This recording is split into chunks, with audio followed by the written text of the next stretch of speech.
Hello everyone. जैसा कि आप जानते हैं कि क्लास 10th बोर्ड का एग्ज़ामिनेशन स्टार्ट होने वाली है। इसके पिछले वाली वीडियो में हमने 100 का 100 क्वेश्चन जो है ऑब्जेक्टिव करा दिया है। जो नहीं देखे हैं वो जाके देख लीजिएगा। बोर्ड एग्ज़ाम में अधिकांश बच्चों को मैथ में ही दिक्कत होती है।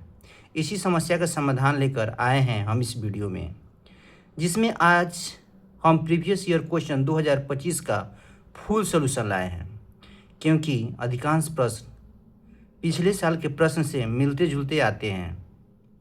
तो आप अगर ऑब्जेक्टिव नहीं देखे हैं तो पिछले वाले वीडियो में जाके आप देख लीजिएगा। आज जो है हम लोग जो है आप लोग को 2 मार्क्स का बताएंगे लघु उत्तरीय क्वेश्चन। देखिए यहाँ पे लिखा ही हुआ है Bihar school examination board Patna secondary school examination 2025 annual examination है, जो आपका गणित का है। विषय कोड 18/2/2025 यानी 2025 में जो एग्जाम इसमें जो है सीटिंग फर्स्ट है, यानी बच्चों और कितने मार्क्स का होता है 50 मार्क्स का है। सबसे बड़ी बात क्या है कि आप यहाँ पे देखिए, यहाँ पे लिखा हुआ है मार्किंग स्कीम, यानी आप जो क्वेश्चन बनाते हैं उसका मार्क्स कैसे मिलता है, यानी किस पर आपका नंबर कटता है, किस पर आपको मिलता है, यानी स्टेप बाय स्टेप आपको नंबर मिलेगा। तो इस वीडियो में बताएंगे आपको लघु उत्तरीय क्वेश्चन, सारे के सारे क्वेश्चन हम लघु उत्तरीय बनाएंगे। तो चलिए शुरू करते हैं आज की इस वीडियो को। तो देखिए पहले नंबर क्वेश्चन है, यहाँ देखिए फिलिप देख सकते हैं। प्रश्न संख्या 1 से 30 तक लघु उत्तरीय है। इनमें से किन्हीं 15 प्रश्नों को उत्तर दें। प्रत्येक प्रश्न के लिए 2 अंक निर्धारित है, यानी प्रश्न पत्र जो है इसमें आपको 30 क्वेश्चन दिया हुआ है, 15 क्वेश्चन आपको बनाना है और एक क्वेश्चन कितने नंबर का है 2 मार्क्स का है। तो क्वेश्चन नंबर पहला कह रहा है x³ + 1 को x+1 से भाग दीजिए, यानी x+1 से क्या करना है भाग देना है। तो हम जो है x+1 से इसको भाग देते हैं तो इसका भागफल कितना आ जाता है x² - में x। इस तरह अगर प्रोसेस करते हैं तो प्रोसेस आप जाते ही हैं कि प्लस होता है तो माइनस, प्लस है तो माइनस, ये कट जाएगा। देखिए यहाँ तक अगर आप बनाते हैं तो 1 नंबर मिलता है, और इस तरह पूरे स्टेप को अगर पूरा कर देते हैं तो 1 नंबर, यानी 1 आपको 2 नंबर मिलता है। इस तरह अवशिष्ट भागफल कितना हो गया x² - में x प्लस में 1, यह आपका आंसर हो गया है। अब जो है हम लोग नेक्स्ट क्वेश्चन पे चलते हैं। नेक्स्ट क्वेश्चन कह रहा है, आपका नेक्स्ट क्वेश्चन कह रहा है आपको पूरा मार्किंग स्कीम कहाँ से कैसे बैठता है, सारा का सारा चीज़ आप इस वीडियो में देख सकते हैं। दूसरा नंबर कह रहा है क्वेश्चन, यूक्लिड विभाजन एल्गोरिदम का प्रयोग कर 504 तथा 1188 का मौसा ज्ञात करें। यहाँ पे क्या कर रहा है यूक्लिड विभाजन एल्गोरिदम का प्रयोग करना है। तो सबसे पहले हम लोग देखते हैं कि 1188 जो है 504 से बड़ा होता है, यानी a ग्रेटर देन क्या होता है b है। यहाँ a जो है 1188 है, b कितना है 504 है। तो यूक्लिड विभाजन एल्गोरिदम का क्या फार्मूला होता है a बराबर में b³ प्लस में r, जहाँ पर 0 <= r b है। r यहाँ पर क्या है आपका शेषफल है। तो इसी तरह हम इस फार्मूला में यहाँ पर इसको हम लोग सेट करेंगे। फिर स्टेप 2 देखिए, यहाँ तक अगर आप कर लेते हैं तो 1 नंबर मिलता है। सीधे इसको हम लोग क्या करेंगे, जो हम लोग पहला चैप्टर में पढ़े हुए हैं, इस तरह करके जो है लास्ट वाला जब तक ये 0 नहीं आ जाता है तब तक हम इस क्रिया को करेंगे। तब यह हम लोग का आंसर जो होता है कितना हो गया 36, यानी 1 मार्क्स इतना तक में मिला और 1 मार्क्स इतना तक मिला। तो ये लास्टली इसका आंसर कितना आ गया मौसा 36 आंसर हो गया। अब चलिए थर्ड नंबर क्वेश्चन कह रहा है द्विघात समीकरण 2x² प्लस में 5x माइनस में 3 = 0 के विवेचक ज्ञात करें और मूल्यों की प्रकृति भी ज्ञात करिए। देखिए इस टाइप का क्वेश्चन बहुत रहेगा, इसलिए इस चैप्टर को अच्छे से पढ़ लीजिएगा। तो सबसे पहले क्या क्वेश्चन दिया हुआ है 2x² प्लस में 5x माइनस में 3 = में 0। यहाँ पे a कितना है 2, b कितना है 5 और c कितना है -3। तो विवेचक d डिस्क्रिमिनेंट, इसका क्या फॉर्मूला होता है b² माइनस में 4ac। इसका अगर हम मान निकालते हैं तो कितना आ गया 49। अब 49 क्या होता है 0 से बड़ा होता है। अगर वो 0 से बड़ा होता है तो हम लोग क्या बोलते हैं मूल वास्तविक और असमान। अगर बराबर होता है तो मूल वास्तविक और समान, और 0 से छोटा होगा तो मूल वास्तविक नहीं होगा। यानी आपका जो है आपका स्टेप यहाँ में 1 नंबर मिल गया, और फाइनली जो आपका वास्तविक और असमान में कितना 1 नंबर मिल गया। 1 और 1 2 नंबर में। देखिए स्टेप बाय स्टेप आपको नंबर मिलता है। चलिए अब जो है हम लोग नेक्स्ट क्वेश्चन पे चलते हैं। नेक्स्ट क्वेश्चन कह रहा है, फोर नंबर कह रहा है द्विघात सूत्र का प्रयोग कर समीकरण 2x² माइनस में 2√2x प्लस में 1 इक्वल टू में 0 के मूल ज्ञात करें। यहाँ क्या कर रहे हैं, मूल ज्ञात करने के लिए। तो देखिए ये तो हम लोग समीकरण इसका लिख लिए। a बराबर में कितना है 2, b बराबर में कितना है -2√2 और c बराबर में कितना है 1 है। तो फिर d बराबर हम लोग जानते हैं, क्योंकि हमको कह रहा है कि इसका मूल ज्ञात कीजिए। तो d बराबर क्या होता है b² माइनस में 4ac। तो इस तरह हम इसका मान निकालेंगे तो कितना आंसर आ गया 0, यानी डी का मान कितना आ गया 0। यहाँ तक में आपको 1 नंबर मिल जाएगा। फिर जो है हम लोग यहाँ पे इसको निकालते हैं। x बराबर क्या होता है -b प्लस माइनस √d यानी b² माइनस में 4ac, इसी को हम लोग d बोलते हैं बटा में 2a। तो इसको अगर हम सॉल्व करते हैं तो अल्फ़ा का मान आ जाता है 1/√2 और बीटा का मान आ गया 1/√2। तो इस तरह x के मूल्य क्या हो गया 1/√2, 1/√2। यह हम लोग का क्या हो गया आंसर हो गया है। देखिए अब नेक्स्ट क्वेश्चन कह रहा है 3 प्लस में 11 प्लस में 19 प्लस में डैश डैश प्लस में 67 का योगफल ज्ञात करें। यानी ये योगफल की बात कर रहा है निकालने के लिए। तो यहाँ a कितना हो गया 3, b कितना हो गया d जो हो गया किसमें से इसको घटाते तो 11 में से 3 घटाएंगे तो 8 हो जाएगा। an जो हो गया लास्ट टर्म बोला जाता है, an भी बोलिए या tn भी बोलिए, कितना हो गया 60, यानी tn को हम लोग कितना बोल देते हैं an भी बोला जाता है, ठीक है ना। तो यहाँ से हम tn रखते हैं। tn का फॉर्मूला होता है a प्लस में n माइनस में 1 इंटू में d बराबर में 67। इस तरह जो है n का मान कितना आ गया 9 आ गया। n का मान कितना आ गया 9 हो गया। तो sn बराबर क्या फार्मूला होता है n/2 2a प्लस में n माइनस में 1 इंटू डी। तो n/2 यानी 9 हो गया, 9/2 ये हो गया 2, ये का मान 3, इसको हम लोग पुट किए तो इसका मान कितना आ गया 315। इसका एक और फार्मूला रहता है कि अगर फर्स्ट टर्म और लास्ट टर्म अगर पता रहता है, फर्स्ट टर्म और लास्ट टर्म, तो sn बराबर हो जाता है n/2 a प्लस में लास्ट टर्म। तो यहाँ देखिएगा n कितना है 9/2, फर्स्ट टर्म कितना है 3 प्लस में लास्ट टर्म कितना है 67। तो यह हो गया 9/2। 3 में 67 को जोड़ेंगे तो कितना हो गया 70, इसको हम लोग काट देंगे तो कितना हो गया 35। तो हो गया 9×5 = 35, 3 9 3 का 27 और 3 9×5 = 35, 3 और 9 3 का 27 और 3 30। कहीं गड़बड़ हम लोग कर रहे हैं क्या, 2 से काटे तो 35, तो 9×5 = 45 और 9 3 का 27 4 31। देखिए इससे भी आंसर क्या हो गया, आंसर आ गया इसका भी 315 और इसका भी 315। या तो इस मेथड से निकालिए या अगर इस फार्मूला को अगर यह याद है तो इसी फार्मूला से आपका यूज कीजिए। चलिए हम लोग अब नेक्स्ट क्वेश्चन देखते हैं। नेक्स्ट क्वेश्चन कह रहा है यदि किसी समानांतर श्रेणी का 5वां एवं 9वां पद क्रमशः 43 एवं 79 है तो समानांतर श्रेणी ज्ञात करिए। यानी A5 जो है यानी T5, इसको हम लोग तो लिख सकते हैं a प्लस में 4d, क्योंकि T5 का फार्मूला क्या होता है a प्लस में n माइनस में 1 इंटू डी। तो 5 है 1d, इसको लिख सकते हैं, अब 5 में से जाएगा 4d। तो वही यहाँ पे लिखा हुआ है T5 बराबर a प्लस में 4d, इसका मान कितना दिया है 43। T9 a प्लस में 8d 79, क्योंकि यहाँ पर बोल रहा है 9 हुआ तो क्या हो जाएगा a प्लस में 8d। तो 43 और 79 यानी क्या करते हैं, यानी 43 प्लस में 4d बराबर में 79। अब जो है हम लोग इसको कैलकुलेशन करते हैं, दोनों को हम लोग यहाँ पे कैलकुलेशन किया जा रहा है। तो अगर हम लोग इसका कैलकुलेशन किए हैं तो यहाँ d का मान कितना आ गया है 9 आ गया है, और इस 9 d का मान जो है हम पुट कर देंगे किस में समीकरण 1 में।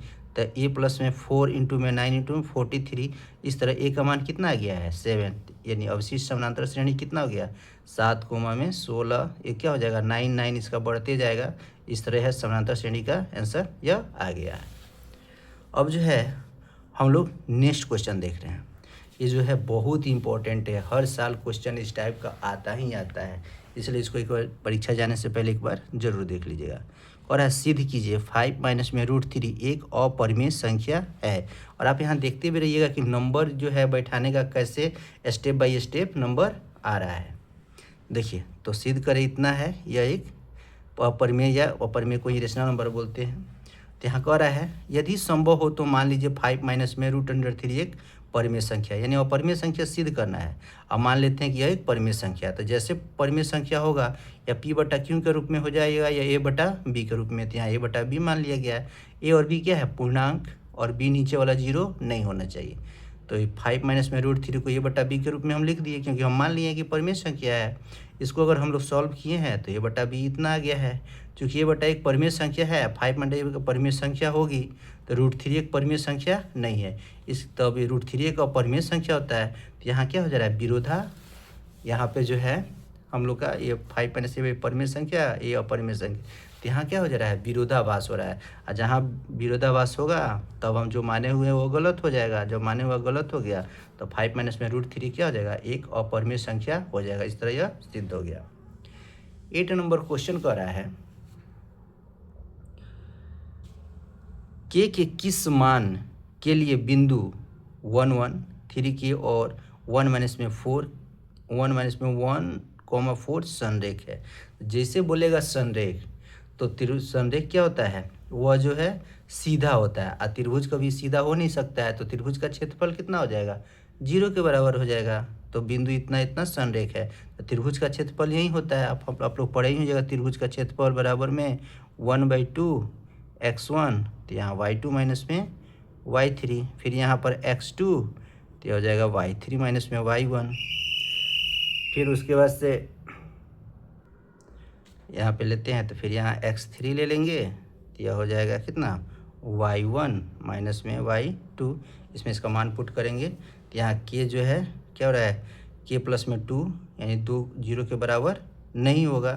जब ये 2 के बराबर 0 नहीं होगा तो k का मान कितना हो जाएगा, -2। इस टाइप का क्वेश्चन बहुत बनाया होइएगा, एक बार फिर से आप प्रैक्टिस कर लीजिएगा।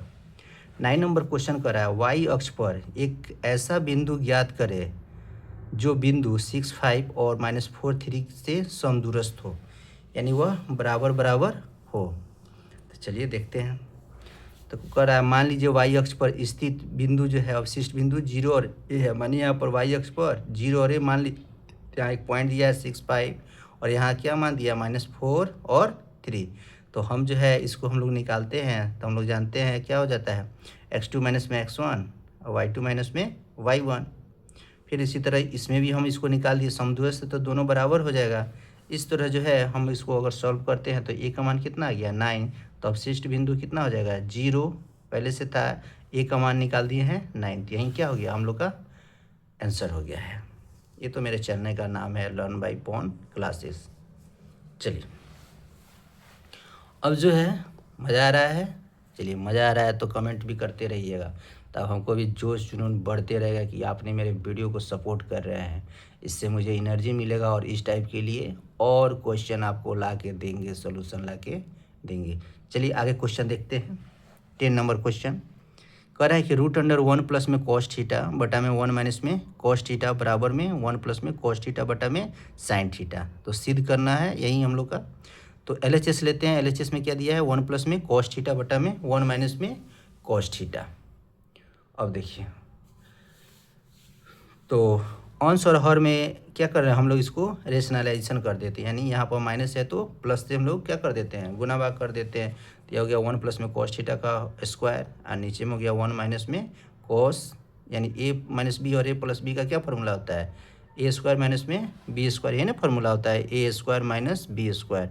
तो क्या हो जाता है, a माइनस में b और a प्लस में b, इसी फार्मूला का यूज किया गया है। तो ये फार्मूला हो गया 1 माइनस में cos स्क्वायर थीटा। तो स्क्वायर है तो 1 प्लस में cos स्क्वायर थीटा, 1 माइनस में cos स्क्वायर थीटा क्या होता है, sin स्क्वायर थीटा। ऊपर वाले को ऐसे ही लिखने दिया गया है, sin स्क्वायर थीटा है तो ये रूट से निकलेगा तो कितना हो जाएगा, sin थीटा। इस तरह यह RHS हो गया।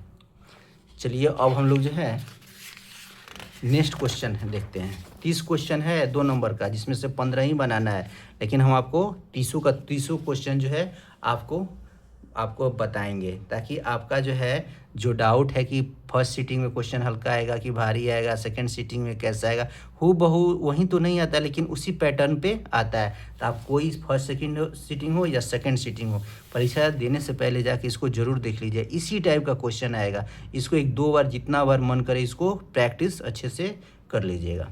चलिए नेक्स्ट क्वेश्चन देखते हैं। सिद्ध करें कि tan 9 tan 27 बराबर में cot 63 cot 81। तो सोल्यूशन देखते हैं। तो क्या कर रहा है, tan 9 इंटू में tan 27। तो tan 9 को हम लोग लिख सकते हैं tan 90 माइनस में 81। tan 27 को क्या लिख सकते हैं, tan 90 माइनस में 63। तो हम लोग जानते हैं tan 90 माइनस थीटा बराबर क्या होता है, cot थीटा। तो tan 90 माइनस 81 कितना हो जाएगा, cot 81। इसको tan 90 माइनस में 63 कितना हो जाएगा, cot 63। अब cot 63 या cot 81 यही सिद्ध करना था। तो हम लोग का LHS बराबर में RHS हो गया है। चलिए 12 नंबर क्वेश्चन करें। यदि cos A बराबर में 4/5 तो cot A और cos A का मान क्या होगा। चलिए वैसे भी निकाल सकते हैं, या एक आपका एक और शॉर्ट विधि हम लोग देखते हैं।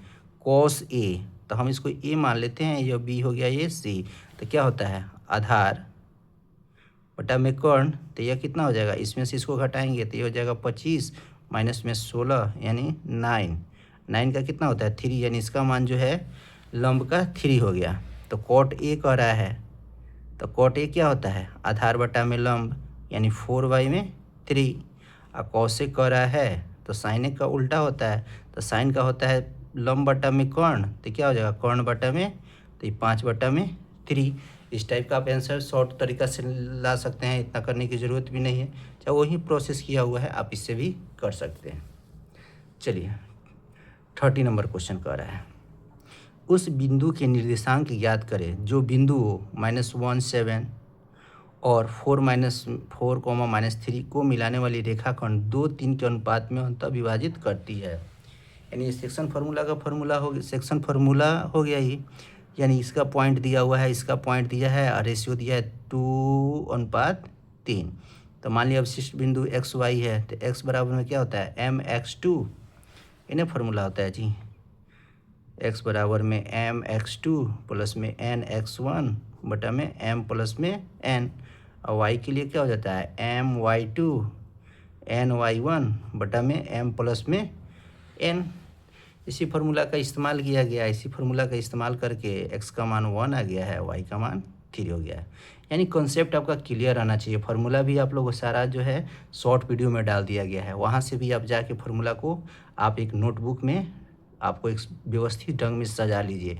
हमने आपके लिए पूरा फार्मूला जो है शुरू से अंत तक जो आपका चैप्टर में जितना पढ़ना है सारा का सारा फार्मूला हम डाल दिए हैं, उसको आप एक नोट राइट डाउन कर लीजिएगा। परीक्षा के पहले आप उसको एक दिन पहले देख लीजिएगा, क्वेश्चन देखने की ज़रूरत उस समय नहीं पड़ेगा। चलिए 40 नंबर क्वेश्चन कर रहा है, त्रिभुज का क्षेत्रफल ज्ञात करें जिसके शीर्षों के निर्देशांक -5 1 -1 3 -5 तथा 5 2 है। तो हम लोग जानते हैं त्रिभुज का क्षेत्रफल क्या होता है। त्रिभुज का क्षेत्रफल तो वहीं अभी बार बार आपको बोल रहे हैं 1/2 x1 बराबर में y2 माइनस में y3 प्लस में x2 y3 माइनस में y1 x3 y3 2 है तो 3 y1 माइनस में y2। इसी फार्मूला का यूज़ कीजिए। यह x1 हो गया y1 x2 y2 x3 y3, इसमें पुट किए तो कितना हो गया 32 वर्ग इकाई। त्रिभुज का क्षेत्रफल कभी भी नेगेटिव नहीं होता है। और देखिए कह रहा है किसी घन का विकर्ण 9√3 सेंटीमीटर है तो घन का कुल पृष्ठफल क्या होगा। तो हम लोग जानते हैं घन का विकर्ण क्या होता है, दिया हुआ है 9√, इसका फॉर्मूला आता है घन का विकर्ण का √3 गुना भुजा, इसका दिए हैं तो भुजा हो गया 9 सेंटीमीटर। अगर घन का कुल क्षेत्रफल कितना होता है 6 गुना में भुजा स्क्वायर, तो भुजा यहाँ 9 दिया हुआ है, यहाँ पर पुट करेंगे तो कितना आंसर आ जाएगा 486 वर्ग सेंटीमीटर स्क्वायर। देखिए यहाँ पर मार्क्स में जो है आंसर पे 1 नंबर मिल रहा है, और यहाँ आप केवल यहाँ पर भुजा निकाल दिए तो 1 नंबर मिल रहा है। ये भी जानना जरूरी है कि मार्क्स स्कीम में कि किस स्टेप पे आपको कितना नंबर मिल रहा है। चलिए हम लोग नेक्स्ट क्वेश्चन देख रहे हैं 16 नंबर क्वेश्चन। 15 क्वेश्चन कह रहा था बनाने के लिए, लेकिन हम लोग 15 तक तो बना दिए हैं, लेकिन यहाँ 30 क्वेश्चन दिया है तो हम लोग सारे के सारे क्वेश्चन जो है हम उसको सॉल्व करेंगे, क्योंकि यहाँ पर आपको प्रैक्टिस करना है। यहाँ पर आपको भी एग्जाम में आप एग्जाम नहीं दे रहे हैं, आप जो है प्रैक्टिस कर रहे हैं, इसलिए हम लोग 30 का 30 क्वेश्चन यहाँ पर सॉल्व करके देखेंगे। चलिए क्वेश्चन कह रहा है ए बी बराबर में AC, यहाँ पे हम फिगर बनाया हुआ है, ए बी बराबर में AC वाले समद्विबाहु माने जिसकी 2 भुजा बराबर है त्रिभुज ABC की बढ़ाई गई भुजा CB पर, यह जो है इसकी भुजा बढ़ाया गया है E पर, एक बिंदु है ए डी, लंब खींचा गया है बी सी पर, और ई एफ लंब खींचा गया है ए सी पर। तो सिद्ध कीजिए त्रिभुज ए बी डी समरूप होगा त्रिभुज ई सी एफ के, यानी ए बी डी समरूप किसके हो जाएगा, ई सी और एफ के। चलिए देखते हैं त्रिभुज क्या है। त्रिभुज में ए बी बराबर में क्या है, ए बी बराबर में सी समद्विबाहु का है, तो यह क्या है, बराबर है। ए बी बराबर में ए सी है। उसके बाद एक और है त्रिभुज ए बी सी बराबर में त्रिभुज ए सी बी, यानी समद्विबाहु त्रिभुज के आधार पर कोण क्या होते हैं, बराबर होते हैं। अगर भुजा बराबर होगा तो क्या हो जाएगा, भुजा बराबर रहता है तो एंगल भी बराबर होता है। अगर एंगल बराबर होता है तो भुजा भी बराबर होता है, साइड भी बराबर होता है। अब सिद्ध करना है कि त्रिभुज ए बी डी जो है समरूप है त्रिभुज किसके, ई सी एफ के। तो हम लोग प्रूफ देते हैं, तो ए बी डी और ई सी पी में लेते हैं, तो ए बी डी बराबर में ई C F, A B C और ए सी बी क्या है, बराबर है। तो ए डी बी बराबर में ई एफ सी बराबर में 90 डिग्री, क्योंकि ए डी जो है लंब है बी सी पर और ई एफ लंब है ए सी पर। इसको बस थोड़ा सा प्रैक्टिस कर लीजिएगा, क्योंकि कहा जाता है करत करत अभ्यास से क्या नहीं हो पाता है, इसलिए एक बार बस देख लेना है, क्योंकि बाकी सब तो आप लोग पढ़े ही हैं साल भर। बस जो बाकी समय है उसको रिवीजन में आप लोग कर लीजिएगा। 70 नंबर क्वेश्चन कह रहा है, देखिए हम इस वीडियो को ज़्यादा नहीं बड़ा बना रहे हैं। अगर इसी को हम सॉल्व कर कर के अपने हाथों से लिखते और बनाते तो बहुत लंबा प्रोसेस हो जाता है, और आपके पास उतना समय नहीं है कि आपका समय को एक एक मिनट आपके लिए बहुत ही इम्पोर्टेंट है। इसलिए हम बना बनाया ही को हम समझा दे रहे हैं, डील कर दे रहे हैं, ताकि आपको बस एक रिवीजन हो जाए, क्विक रिवीजन हो जाए, जो आपको बहुत ही फ़ायदेमंद होगा। चलिए अब कराए, एक त्रिभुज ए बी सी की भुजाएं ए बी और बी सी तथा माध्यिका ए डी एक अन्य त्रिभुज पी क्यू आर की भुजाओं पी क्यू और पी आर तथा माध्यिका पी एम क्रमशः समानुपाती है। तो सिद्ध करें त्रिभुज ए बी सी समानुपाती होगा त्रिभुज पी क्यू आर के, यानी यह ए बी सी है, इस पर लंब डाला गया है, यह है पी क्यू आर, इस पर लंब पी एम है। देखिए सोल्यूशन में फिर क्या दिया हुआ है, त्रिभुज ए बी सी की भुजाएं ए बी और बी सी तथा माध्यिका ए डी एक अन्य त्रिभुज पी क्यू आर की भुजाओं पी क्यू और क्यू आर तथा माध्यिका पी एम क्रमशः समानुपाती है। तो अगर ऐसा दिया हुआ है तो ए बी बराबर क्या हो जाएगा, पी क्यू, क्योंकि दोनों को दोनों क्या है, आपका समरूप त्रिभुज है। अब कह रहा है बी सी, ये बी सी तो कितना हो जाएगा, क्यू आर। अब दे रहा है यह ए डी, तो किसका हो जाएगा, पी एम। तो सिद्ध करना त्रिभुज ए बी सी और पी क्यू आर क्या है, समरूप त्रिभुज। तो प्रमाण देते हैं, बी डी को हम लोग लिख सकते हैं बी सी बटा में 2, क्योंकि इसका हाफ हो जाएगा, क्योंकि लंब है तो बीचों बीच डाल रहा है। उसी तरह सिमिलरली क्यू एम जो हो जाएगा क्यू आर बटा में 2 के। तो हम इसी के अनुसार हम लोग यहाँ लिख सकते हैं बी डी बटा में क्यू एम, बी डी बटा में क्यू एम, और फिर इधर बी सी बटा में क्यू आर, क्योंकि समरूप है तो हो सकता है। अतः त्रिभुज ए बी डी और त्रिभुज पी क्यू एम में ए बी बटा में पी क्यू, बी डी बटा में क्यू एम और ए डी बटा में पी एम, और इस तरह जो है साइड समरूपता से यह त्रिभुज क्या हो गया, समरूप हो गया। अतः ए बी डी बराबर में पी क्यू एम और त्रिभुज ए बी सी तथा पी क्यू आर में ए बी सी जो है पी क्यू आर के बराबर हो गया, क्योंकि ए बी डी और पी क्यू एम क्या है, बराबर है। इस तरह जो सिद्ध करने वाला था, तब हम लोग यहाँ पे कह सकते हैं लास्टली ए बी बटा में पी क्यू बराबर में बी सी बटा में क्यू आर, और साइड एंगल साइड समरूपता से क्या हो गया, त्रिभुज जो है समरूप हो गया। इतना लंबा प्रोसेस करना पड़ेगा तब आपको है। आप कोशिश कीजिएगा जो आपको आता है पहले 15 क्वेश्चन को बना लें। ये तो बस आपको समझाने के लिए, ऐसा कि नहीं आपको जो छोटा छोटा क्वेश्चन है वो कम समय लेता है तो उसको पहले क्लियर कर लीजिए, क्योंकि 30 क्वेश्चन में आपको 15 ही क्वेश्चन ही सॉल्व करना है। चलिए नेक्स्ट क्वेश्चन देखते हैं। नेक्स्ट क्वेश्चन कह रहा है त्रिभुज ए बी सी तथा त्रिभुज डी ई एफ समरूप है तथा इनके क्षेत्रफल क्रमशः 9 सेंटीमीटर स्क्वायर तथा 64 सेंटीमीटर स्क्वायर है। यदि डी बराबर में 5.1 सेंटीमीटर हो तो ए बी ज्ञात करें। फिर हम लोग देखते हैं, हल करते हैं। तो एरिया ऑफ त्रिभुज ए बी सी बटा में एरिया डी ई एफ, तो क्या होता है ए बी स्क्वायर बटा में डी स्क्वायर, तो इसका मान दिया हुआ है तो 9 बटा में 64 ए बी स्क्वायर और डी स्क्वायर। तो ए बी डी बराबर में क्या हो जाएगा, स्क्वायर स्क्वायर हटेगा तो 3/8, तो ए बी बटा में कितना 5.1 बराबर में 3/8। इस तरह ए बी का मान जो है, ए बी का मान निकालते हैं तो ये कट छट के 1.91 सेंटीमीटर के लगभग मान आ जाता है। नेक्स्ट क्वेश्चन देखते हैं। यदि टेन थीटा बराबर में 5/12 हो तो साइन थीटा प्लस में कॉस थीटा का मान ज्ञात करें। ये तो सिंपल है, टेन थीटा का रहा है तो ये 5 है, लंब बटा में आधार, तो कितना हो जाएगा 5 12 13, यानी आप ट्रिपलेट से भी करते हैं तो पता चल जाएगा साइन थीटा। तो साइन थीटा का मान कितना हो जाएगा 5/13, और कॉस थीटा यानी कितना 12/13। तो एलसीएम लेंगे तो 13, ये हो गया 5, ये हो गया 12, 12 5 17/13, वही आंसर है 17/13। आप ऐसे में निकाल सकते हैं। ट्रिबू को अच्छे से पढ़ लीजिएगा, क्योंकि आपको अगर फॉर्मूला याद रहता है और कंसेप्ट क्लियर है तो आपका आंसर जरूर आएगा। देखिए 20 नंबर क्वेश्चन क्या करा है। यदि साइन 3a बराबर में कॉस a माइनस में 26 हो तो जहाँ 3a एक न्यून कोण है तो a का मान ज्ञात करें।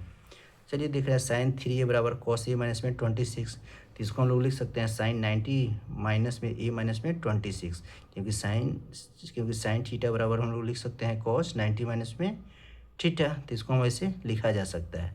तो यह क्या हो जाएगा साइन 90 माइनस में a माइनस में 26, क्योंकि यहाँ माइनस a में लग गया और ये प्लस में लग गया। तो हम उसको सॉल्व किए हैं तो साइन 116 माइनस में a, तो दोनों तरफ से साइन हटा दिया गया है, तो 3a बटा में 116 माइनस में a को सॉल्व किए गए तो कितना गया 29 आंसर आ गया है। चलिए 21 नंबर क्वेश्चन देख रहे हैं। करे दो संख्याओं का योगफल अगर 50 है तो उसमें से एक संख्या दूसरी की 7/3 गुनी है तो संख्या ज्ञात करें। तो मान लेते हैं कि पहली और दूसरी संख्या x और y है, तो पहली संख्या कितना होगा, करेंगे दोनों संख्याओं का योगफल, तो x और y मिलकर कितना हो जाएगा 50, तो x बराबर क्या हो जाएगा, और है ना फिर पुनः दिया है कि यह एक संख्या के दूसरी संख्या के 7 गुनी है, तो x बराबर में कितना दूसरी संख्या के 7/3 गुनी है, तो इसको गुना कर दिए, तो यह जगह 7y/3। फिर देखिए फिर यह कह रहा है 7y/3 प्लस में y प्लस बराबर में 50। मैंने कह रहा है कि ये दोनों संख्याओं का योगफल कितना है 50, तो x निकाल दिया y निकाल दिए। इसको अगर हम सॉल्व करते हैं तो y का मान कितना आ गया 15 और x का मान कितना आ जाएगा 35। इस तरह जो है आपका 11 नंबर क्वेश्चन कंप्लीट हुआ। बाकी आप लोगों को 9 क्वेश्चन बचा हुआ है, उसको भी हम लोग को कवर करना है एक ही वीडियो में, ताकि आपको कोई प्रॉब्लम नहीं हो। चलिए देखिए, यदि किसी शंकु के आधार की त्रिज्या 7 सेंटीमीटर है और उसकी तिर्यक ऊंचाई 24 सेंटीमीटर है तो इसके वक्र पृष्ठ का क्षेत्रफल क्या होगा। तो हम लोग जानते हैं कि शंकु का वक्र क्षेत्रफल कितना होता है πr/l, तो पाई का मान तो 22/7 होता है, r का मान भी 7 दिया हुआ है और उसकी ऊंचाई कितना दिया हुआ है 25 दिया हुआ है, और हम लोग को l निकालना था, तो l बराबर क्या होता है r² प्लस में h², यही यानी आपका ये शंकु है, इसी को हम लोग क्या बोलते हैं l बोलते हैं। तो ये l हमको निकालना है, तो l बराबर में क्या होता है r² बटा में h², तो 25 सेंटीमीटर। तो शंकु के वक्र पृष्ठ क्षेत्रफल क्या हो जाता है πr/l, तो यहाँ पर मान पुट किए हैं तो 550 वर्ग सेंटीमीटर आ गया है। अब हम लोग नेक्स्ट क्वेश्चन देखते हैं। करा यदि घड़ी की मिनट की सुई की लंबाई 7 सेंटीमीटर है और 40 मिनट में इसके द्वारा तय किया गया क्षेत्रफल ज्ञात करें। अब देखिए करा एक घड़ी के मिनट की सुई की लंबाई कितना है 7 सेंटीमीटर, तो घड़ी के मिनट की सुई 60 मिनट में कितना कोण बनाती है तो 360, तो घड़ी के मिनट की 1 मिनट में कितना हो जाएगा तो 360 बटा में 60 यानी 6 डिग्री का कोण। घड़ी के मिनट की सुई 40 मिनट में यानी 1 मिनट में 6, तो 40 मिनट में कितना बनाएगी 40 गुना 6 240 का कोण बनाएगी।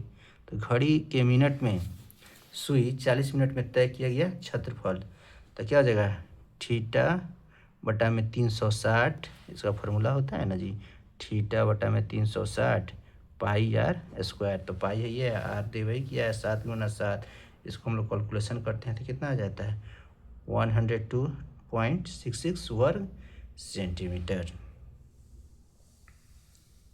चलिए अब 24 नंबर है, सिद्ध करे कि 10 60 10 60 10 83 बराबर में √3। तो हम लोग इसको LHS लेते हैं तो 10 60 10 60 और 10 83। तो 10 7 को लिख सकते हैं 1090 माइनस में 83, 1060 को माइनस में √3 या 1083। इसको हम लोग सॉल्व करते हैं तो ये हो गया cot 83, यह हो गया √3, यह हो गया 1083। तो 10 और cot का रिलेशन होता है कि 10 a बराबर में cot a बराबर दोनों कट के 1 हो जाए। तो इसको इतना लिखे cot को 10 में, इसको यहाँ लिख दिए और बराबर में √3 कट गया। तो कितना आंसर आ गया? √3 आंसर आ गया। चलिए अब हम लोग 25 नंबर क्वेश्चन देख रहे हैं। 25 नंबर क्वेश्चन कर रहा है, एक 7 मीटर लंबी सीढ़ी दीवार के साथ 30 डिग्री का कोण बनाती है। दीवार पर उस बिंदु की ऊंचाई ज्ञात करें जहां सीढ़ी की दीवार को स्पर्श करती है। देखिए यह जो है यहाँ पे बनाती है 30 डिग्री, और यह जो सीढ़ी है यह 7 मीटर है, यह आपका दीवार है। तो क्या कर रहा है? उस बिंदु की ऊंचाई ज्ञात करें, यानी ऊंचाई पूछ रहा है। तो मान लिया ए भी एक दीवार है, ए सी जो है एक 7 मीटर लंबी सीढ़ी है जो दीवार के साथ 30 डिग्री का कोण, जो क्या है आपका, यह दीवार है या सीढ़ी है 30 डिग्री। मान लिया कि ये भी एक दीवार है, ए सी एक 7 मीटर लंबी सीढ़ी है, यह एक सीढ़ी है जो दीवार के साथ कितना डिग्री का कोण बना रही है? 30 डिग्री का कोण बना रही है। अब हम लोग जो है इस क्वेश्चन को सॉल्व करते हैं। तो यह जो है हम लोग का फॉर्मूला हो जाएगा cos 30 cos 30 बराबर क्या होता है? आधार बटा में कौन। इस तरह हम लोग सॉल्व करते हैं तो ए बी का मान आ गया 6.06 मीटर। यही हम लोग का क्या हो गया? आंसर हो गया है।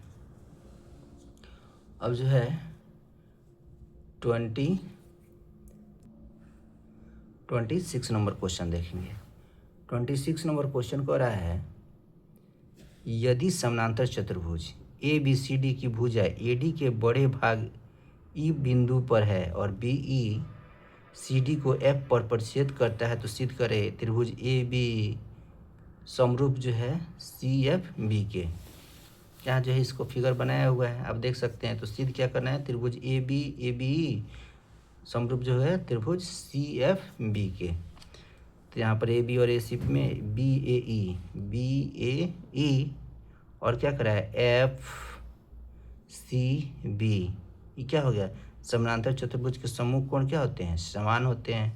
और है बी ई ए और एफ बी सी क्या हो गया? एकांतर कोण से यह बराबर हो गया, इसलिए क्या हो गया? त्रिभुज जो हो गया समरूप हो गया एंगल, और एंगल से क्या हो गया? यह जो है समरूप हो गया। अब 27 नंबर क्वेश्चन कर रहा है, ए बी सी एक समद्विबाहु संपूर्ण त्रिभुज है जिसका कोण सी समकोण है तो सिद्ध करें ए बी स्क्वायर बराबर में 2ac स्क्वायर। ये बहुत ही इंपॉर्टेंट है, हर साल कभी ना कभी पूछ ही दे देता है। यानी सिद्ध करना है ए बी स्क्वायर बराबर में 2ac स्क्वायर। चलिए देखते हैं। त्रिभुज ए बी सी में ए सी भी कितना है? 90 डिग्री सी पर। ए बी बराबर ए सी स्क्वायर प्लस में B C square Pythagoras theorem से। तो ए सी स्क्वायर प्लस में, अब देखिए बी ए सी जो है बी सी के बराबर है, तो यानी हम बी सी को ए सी भी लिख सकते हैं। ए सी कितना हो गया? 2ac स्क्वायर हो गया। 28 नंबर में कह रहा है, दो क्रमागत धनात्मक पूर्णांक ज्ञात करें जिनके वर्गों का योग 365 है। तो मान लिया कि प्रथम धनात्मक पूर्णांक x है, तो दूसरा क्रमागत धनात्मक पूर्णांक कितना हो जाएगा? x प्लस में 1। अब दोनों को कह रहा है कि दोनों पूर्णांकों का जिनके वर्गों का योग, यानी यह संख्या और यह संख्या के वर्गों का योग करते हैं तो 365 होता है। यह एक बार और पीछे वाले कोई में पूछा हुआ था। इसको अगर हम लोग सॉल्व किए हैं तो इसका मान 13 और -4 आ गया है। तो प्रथम धनात्मक पूर्णांक कितना हो गया? 13, क्योंकि धनात्मक कर रहा है इसलिए हम ऋणात्मक को लेंगे नहीं, -14 को। और दूसरा क्या हो जाएगा? 13 प्लस में 1 14। इस तरह आंसर जो है 13 और 14 आ गया। अब जो है हम लोग 29 नंबर क्वेश्चन को देखेंगे। 29 नंबर क्वेश्चन कह रहा है, दो संख्याओं के वर्गों का अंतर 180 है तो छोटी संख्या का वर्ग बड़ी संख्या का 8 गुना है। इस कथन के लिए समीकरण लिखें। तो मान लिया बड़ी संख्या तथा छोटी संख्या x और y है। तो कह रहा है कि बड़ी संख्या का वर्ग, यानी बड़ी संख्या कितना लिए हैं? x, इसका स्क्वायर, छोटी संख्या के वर्ग गुना का 8 गुना है, इसको किए तो y स्क्वायर। अब क्या है? दोनों संख्या के वर्गों का अंतर 180 है और कह रहा है कि छोटी संख्या का वर्ग, तो छोटी संख्या क्या हो गया y का स्क्वायर, वर्ग बड़ी संख्या से 8 गुना है, तो यह कितना हो गया 8 गुना। यही हम लोग का समीकरण लिखना था और लिखा गया। अब जो है इस ऑब्जेक्टिव क्वेश्चन का लास्ट क्वेश्चन हम लोग देखते हैं। कह रहा है किसी त्रिभुज पी क्यू आर में बिंदु एस और टी भुजा पी क्यू और पी इस प्रकार है कि पी एस बटा में क्यू टी बराबर में पी टी बटा में टी आर तथा पी एस टी बराबर में पी आर क्यू, तो सिद्ध करे कि त्रिभुज पी क्यू आर एक समद्विबाहु त्रिभुज है। यानी सिद्ध करना है कि यह एक क्या है, समद्विबाहु त्रिभुज है।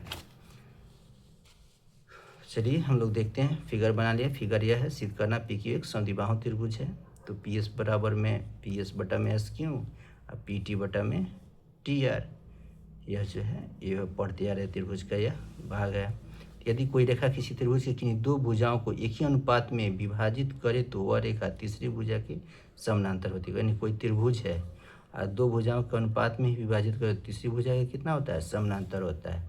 तो क्या हो जाएगा, एस टी बराबर में parallel Q R, P S T बराबर में पी क्यू आर संगत कोण से, पी क्यू आर बराबर में पी आर क्यू बराबर है पी क्यू बराबर में पी आर।